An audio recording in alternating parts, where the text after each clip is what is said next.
बिस्मिल्लाहिर्रहमानिर्रहीम। अस्सलाम वालेकुम। मैं हूँ आपके साथ ज़िशान उल्लाह, दीदार काबा ट्रैवल एंड टूर से। सऊदी अरब से एक खुशखबरी आई है जिसके बारे में मैं आज बात कर रहा हूँ, आप लोगों के साथ में मुखातिब हूँ। सऊदी अरब से ये खुशखबरी आई है कि 1 अगस्त से जितने भी टूरिस्ट हैं वो सऊदी अरब आ सकते हैं। उसकी बाकायदगी से एक नोटिफिकेशन उन्होंने जारी की है जो मैं आपके साथ इंशाल्लाह स्क्रीन पे शेयर करने वाला हूँ, आप लोग देख सकते हैं। इसके अलावा वज़ीर सियाहत ने ये भी कहा है कि कोविड-19 में कमी की वजह से हम लोग सियाहत को फ़रोग़ दे रहे हैं और हम सयाहों को अच्छे माहौलियात के साथ साथ अच्छी सहूलियात भी फ़राहम करेंगे।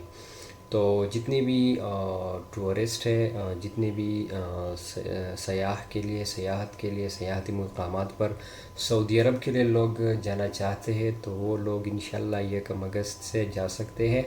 उसके लिए कुछ शराइत व ज़वाबित उन्होंने रखी है। तो उसमें जो शर्त है पहली वो ये है कि एक बंदा, एक टूरिस्ट अगर जा रहा है तो उसने लाजिमन वो दोनों डोज़ करोना वैक्सीन जो सऊदीया के लिए रजिस्टर है, जो अवेलेबल है, जो उन्होंने एक लिस्ट दिया है जिसमें फाइज़र है, एस्ट्राज़ेनेका है और मॉडर्ना है।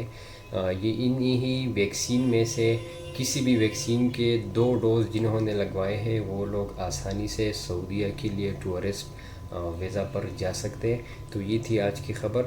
हमारे साथ ही रहिएगा और हमारा जो चैनल है DK ट्रैवल एंड टूर्स के नाम से, इसको सब्सक्राइब कर दीजिएगा। और मज़ीद मालूमात के लिए हमारा फ़ेसबुक पेज दीदार काबा ट्रैवल एंड टूर्स कंपनी के नाम से है, लिंक इंशाल्लाह हम डिस्क्रिप्शन में देंगे। तो हमारा यूट्यूब चैनल सब्सक्राइब करें और बेल का आइकन भी लाजिम दबाएं ताकि जितने भी टूरिज़म के लिहाज से या ट्रैवल एंड टूर्स के लिहाज से सऊदीया, दुबई, कुवैत, क़तर, जितने भी ममालिक है सब के लिहाज से जितनी भी अहम ख़बर आएंगी इंशाल्लाह हम आप लोगों के साथ शेयर करेंगे। ज़िशानुल्लाह, दीदार काबा ट्रैवल एंड टूर्स।